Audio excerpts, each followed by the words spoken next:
Good morning, everybody. This morning we're going to start out with the Pledge of Allegiance. Seeing as they like to take it out of schools and stuff like that, we can keep it true to ourselves. I pledge of allegiance to the flag of the United States of America and to the republic for which it stands, one nation, under God, indivisible, with liberty and justice for all. It's early. I got up at 3:45 this morning, couldn't sleep. Yes, normally that flag is lit up. It starts to dim down now. Instead of like at 5 o'clock in the morning, it's dimming down at 3 o'clock in the morning because it's getting closer to winter.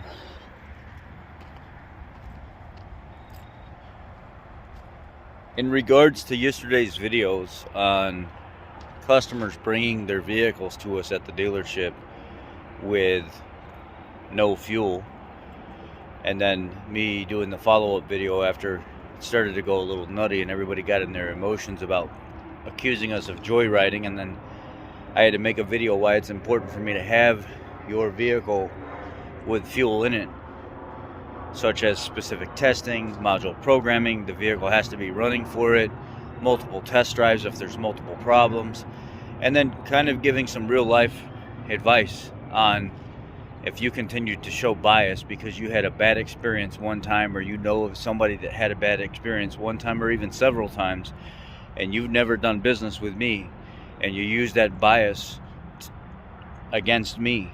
One of the best things that you're going to possibly get in life to service your vehicle is me working on it, and you burn that bridge because of something else that's happened with you.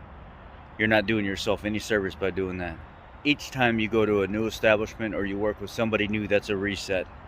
That's a new relationship, and that's how everything should be geared in life in general, or you never get anywhere.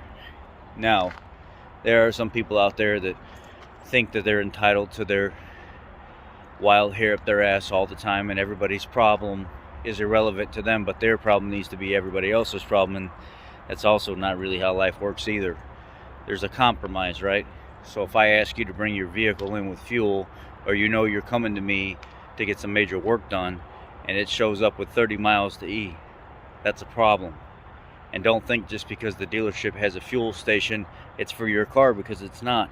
It's for cars that are traded in, it's for cars that are sold, it's for cars that are test drove, it's for vehicles that are on the lot that the dealership owns. It's not for your shit box, it's for their shit boxes. And if you need to have fuel put in your vehicle, you're probably going to get charged substantially more than what you would have paid if you had gotten it taken care of yourself.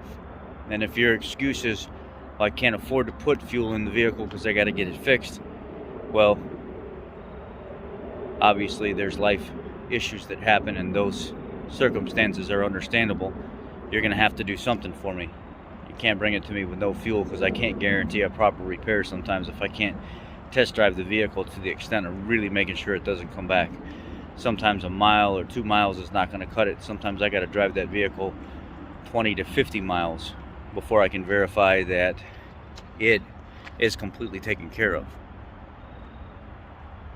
Some dealerships and independent shops have policies where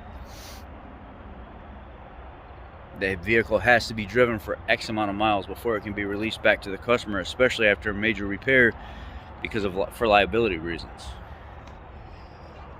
Now, if somebody had said, oh, technicians take your vehicle to go get lunch and joyriding and everything else. Yes, I will. I will take your vehicle to go get lunch. Here's why. Not every time, but here's why. If I'm booked up throughout the day pretty bad, and I squeeze you in, and the service advisor comes to me and says, can you get your customer that's been here a dozen times already fit into your schedule today? Yes, I can. But chances are, if I'm working on your vehicle around lunchtime and it's a crammed up schedule and I have to maximize the amount of time possible throughout the day, I might finish a repair around lunchtime and have to test drive that vehicle to verify the repair. It's more convenient for me to jump in your vehicle and run down the street to Wendy's and grab my food, or over to the gas station and grab a soda pop and a vape or something like that and finish my test drive, than to go do all my personal stuff first, put your car on hold, which you're expecting back, and make you wait a few more hours for it when I can do both of those in the same shot. You don't have to be so selfish with your personal vehicle to the point where, but I didn't say that was okay. That's fine. I understand that. But you also have to understand that I squeezed you in and I made time for you, and I'm trying to maximize my effort in being as efficient as I possibly can with my schedule. Your vehicle has to get test driven on this route anyway. Maybe I want to go to Burger King that's 6 miles out of the way, but instead I'm going to choose to stop at the gas station and grab that $2 bag of pork rinds and that Diet Pepsi and not have a lunch, because I'm trying to be somewhat considerate of you, but I'm also trying to put some kind of, even if it's not the best sustenance in my body at the time, to get your car back. It's not just joyriding your car or just going to lunch. There's things that we have to program and play out throughout the day. So while you think something may be going on because you see on your Ford Pass app that somebody has stopped at the gas station or Wendy's or Burger King along their route, understand that it may be more than just joyriding your shitbox. That somebody probably has a plan going on or a schedule going on. I had a lady come in one time and was like, the receipt for Wendy's was left in the passenger seat of my vehicle. Did my vehicle get taken to go to lunch? Did the technician do that? My manager called me in the office and said, this lady says that you took her vehicle to Wendy's. And I said, yeah, it's right next door right here. It's the Ford dealership, the Chevy dealership, and the Wendy's. It's like literally 3 driveways away. And I did that because I was going on the test route down to 25 to 72, 72 to Beverly and back over. Or Beverly back to 25 and then back down to the dealership. That's 8 miles. I could have made her wait an entire hour while I went on lunch, and then went and test drove afterwards. It says right here on this paperwork, customer needs vehicle by 2 o'clock. I was able to squeeze her in before 2 o'clock rather than putting her off till tomorrow. And I had to test drive that vehicle to get her vehicle back at 2 o'clock. I stopped at Wendy's to grab my lunch on the way, and then I ate my Wendy's in the lunchroom here after I got done closing out her paperwork and getting everything done so I could get to the next vehicle, and only took a 15-minute lunch because of it.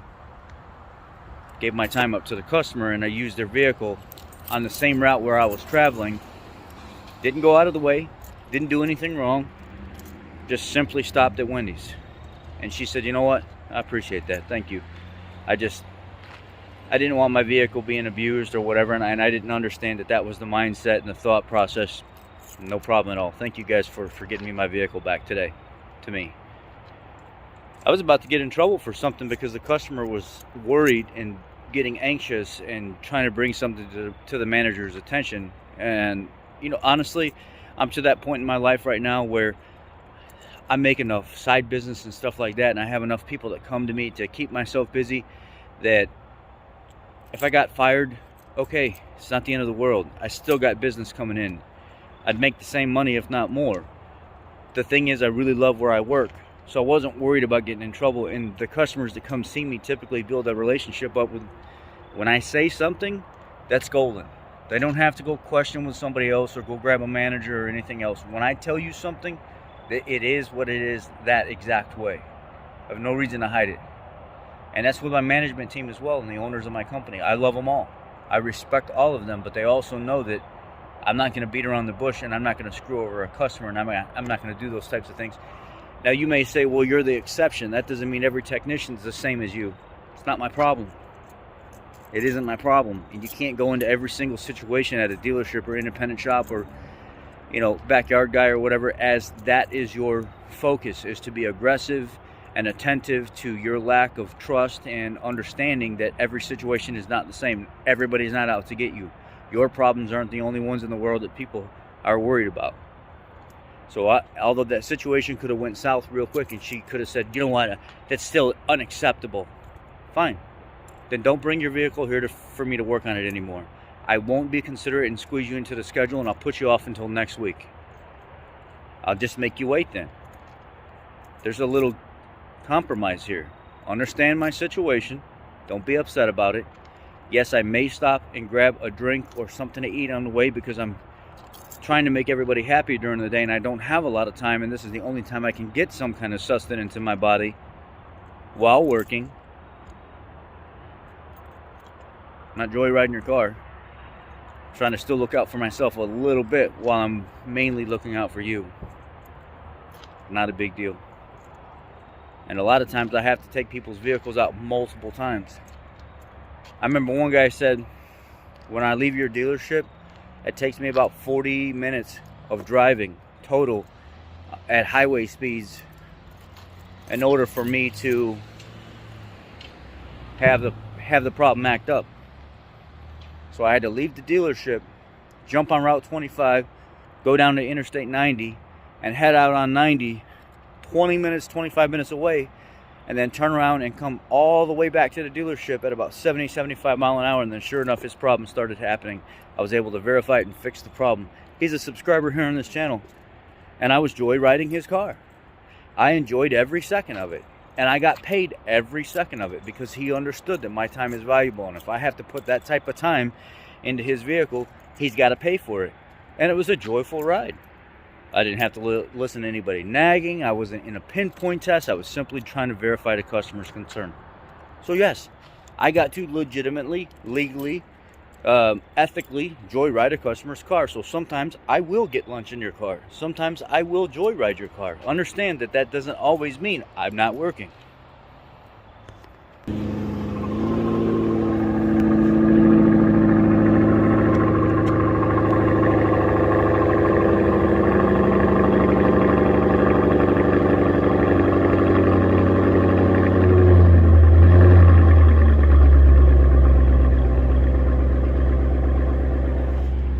Anyhow, I hope you guys understand that we're not all bad people, and we don't deserve to deal with what your insecurities are because of some kind of other situation that happened to you. We all deserve a chance. We all deserve your trust until we ruin that. And I would ask for your consideration in doing these things. If you still feel like you have to say something snarky, or you have to be miserable or pissed off, or you're still not trying to understand the bigger picture, then maybe you shouldn't do business with establishments, and you should just do all your own work. That way we don't have to hear your mouth. You don't have to deal with us. You don't have to deal with shitty employees, and we don't have to deal with shitty customers. But if you're willing to be open-minded and understand situations, give people a chance, and not hold the world hostage because of your bias and insecurities, let's do business. I'd love to have you as a customer, and I'll do whatever I can to take care of you. Just realize I may 45-minute joyride your car to verify your concern, and I may stop and get lunch while I'm test driving your shitbox when I'm done fixing it. Y'all be blessed. Take care. Hope you found some kind of sense of dry humor, whatever kind of humor in this video, because I'm trying to get a point across, but I'm also not trying to be too soft at the same time, because I don't want you to think that I'm going to be a walking rug or a mat for people to walk on, because it's not going to happen. But I also want you to understand that I care about you, and I'm trying to explain things to you. Take care. Be blessed. Have a great day. I'm off to work.